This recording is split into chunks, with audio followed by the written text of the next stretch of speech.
Hello, here we go again. January the 3rd, part 2 video clip. I shall get on with the questions. First off, Will Woodvine, possible spoiler, own a trilogy. So if you haven't read that yet, perhaps you might want to fast forward through this piece. Hi Neil, I thoroughly enjoyed the Owner trilogy, positively different from the polity. My question is, where did the character of Serene Galahad come from? She is one of the most shockingly cold, logical, and evil characters I've ever read. It's not often I get shocked, but the descriptions of the levels of megadeath and the after effects she caused to happen still linger. Excellent stuff, and can I have more, please? Can we have more, please?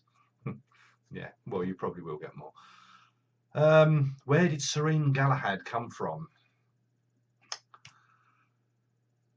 Yes, she is coldly logical in depopulating the earth because it's being destroyed by the very high population. This is all perfectly logical. Other things she did were not exactly logical, like the way she dealt with her father, which was related to her past. The punishments she meted out to people. But where did she come from?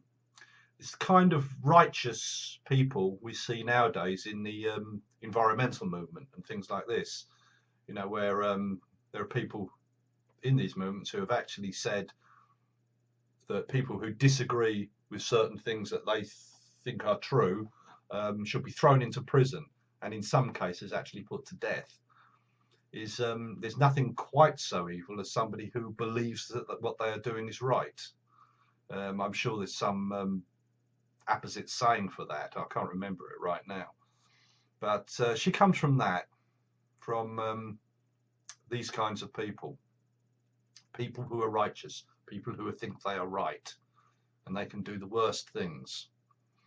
If you don't think you're right, you know, maybe you're not so bad. You're not going to go that far. Look at history. Anyway, thank you, Will. That's where she comes from. Next one. Edward Morton.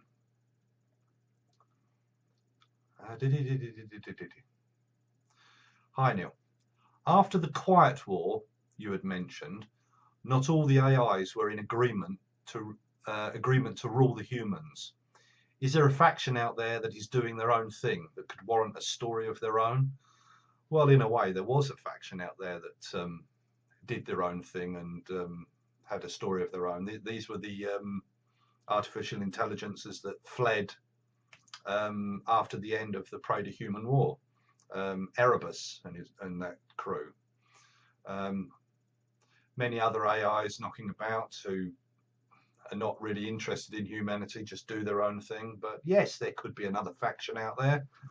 I mean, it's a big universe. Go back to previous questions about me putting vague parameters on the polity. Yeah, it's an idea, and that's why you said it, of course. Thank you, Edward. Okay, next. Where are we? We are there. Excuse me while I bugger about with this. Right, there we go. Sharon Sasaki. Thank you, Neil, for all your wonderful books. I've relished them all. In the Owner series, did you ever sketch out the plan of the Argus station before and after its transformation into a ship? I would love to see the drafts if any sketches were ever created.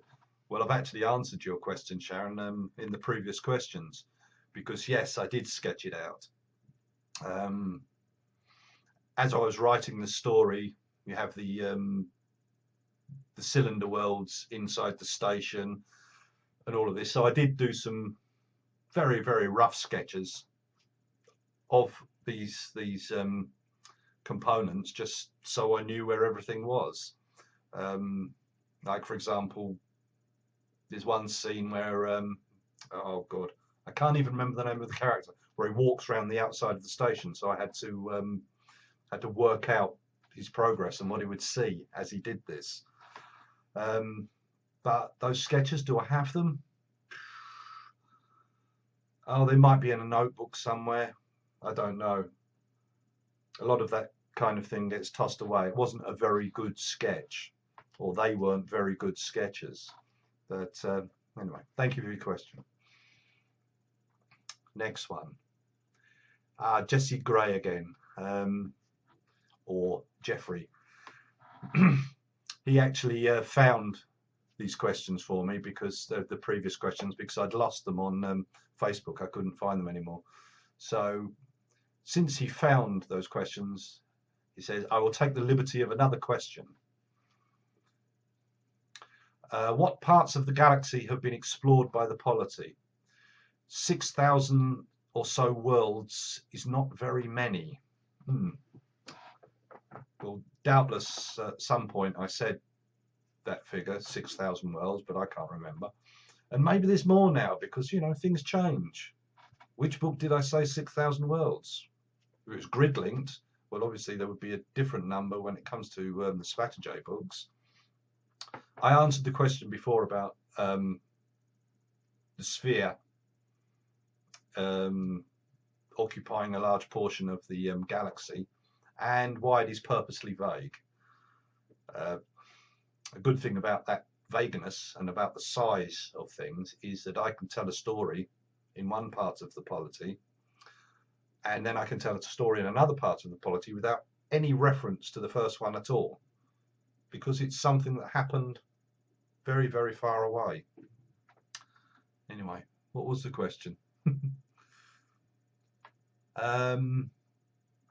What parts of the galaxy have been explored in the polity? I'm not telling you. Thank you. Next question. Thomas Morris III. I want a movie made about Mr. Crane. How can we help make this happen? I have no idea. Maybe if you can go and twist some arms in Hollywood. I don't know. Maybe go and beat up some directors, something like this. It's always possible.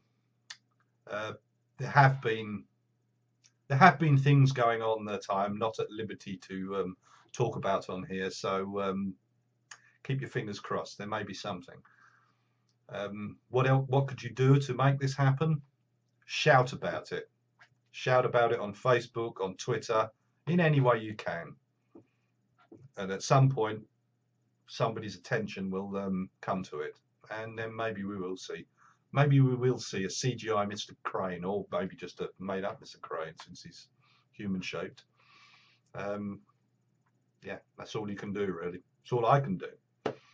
Thank you, Thomas. Jesse Gray again. Oh, shit, no, sorry. Not again. It's because I put the question down twice. Silly sod. Get rid of that. Excuse me. Stop.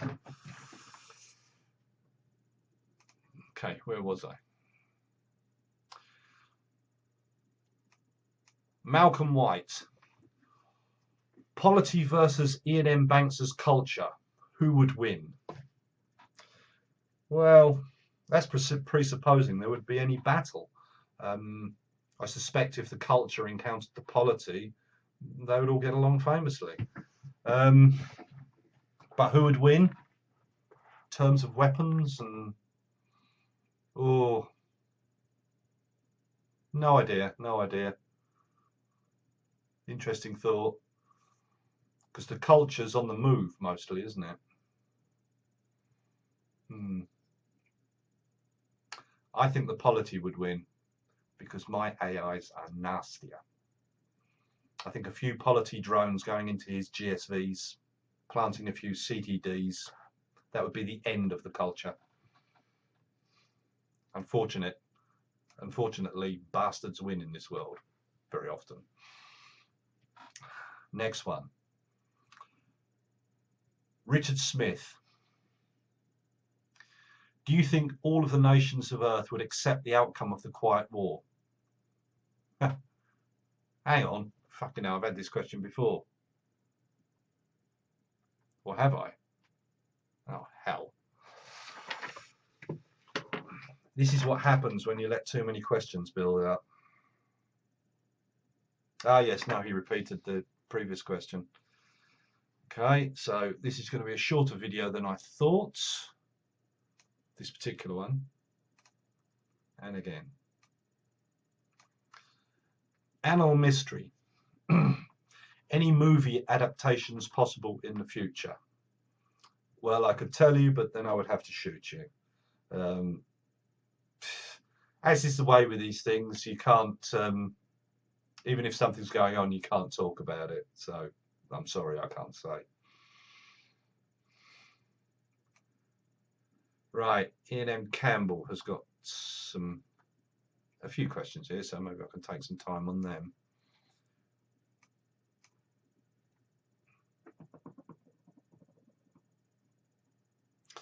If you were to co-author a book with any author, past and present, who would your choice be?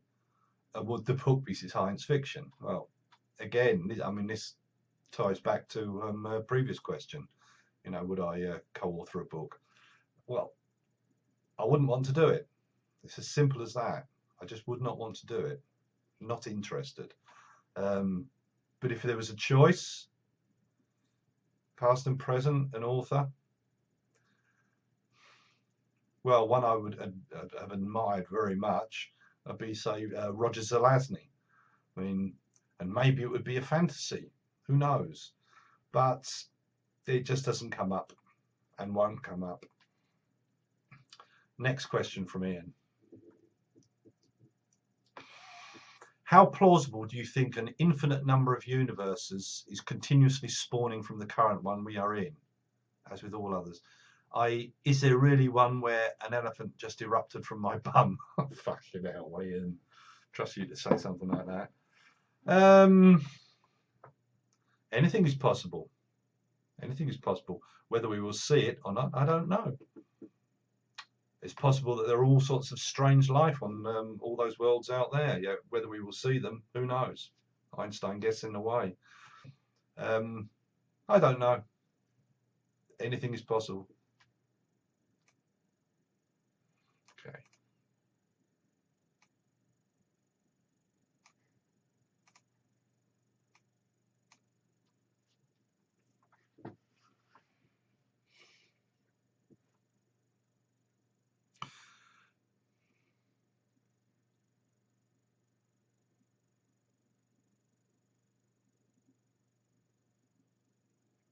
Do you think, oh, here we go. A nice one.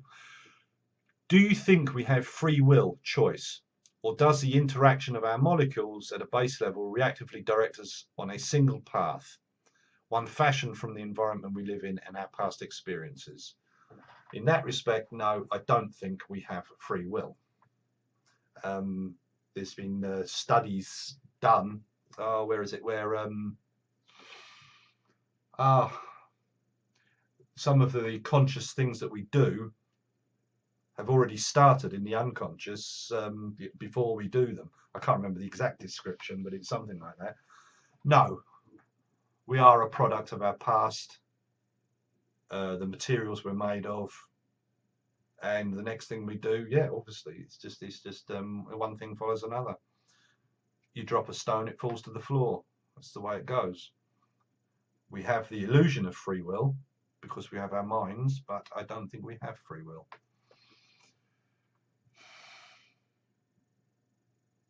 In your opinion, this is his final question.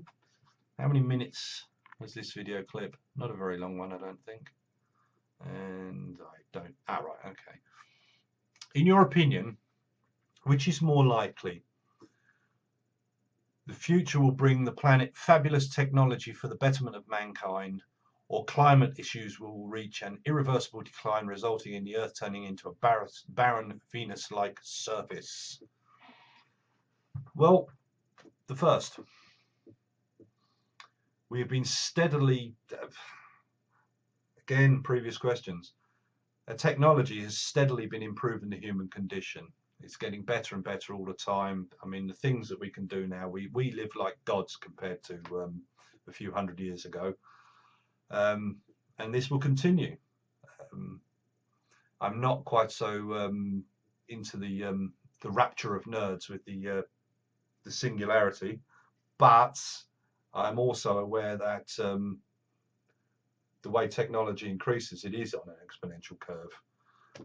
So the technology is just going to get better and better, faster and faster, as it is, as we can see. You know, Moore's law spread into all sorts of other things. You know, only the batteries holding us back at the moment. As for the climate issues, well, I think most people know my opinions on that. Bullshit. Okay, that's it. Right. Thank you very much for your questions. Thank you, and goodbye.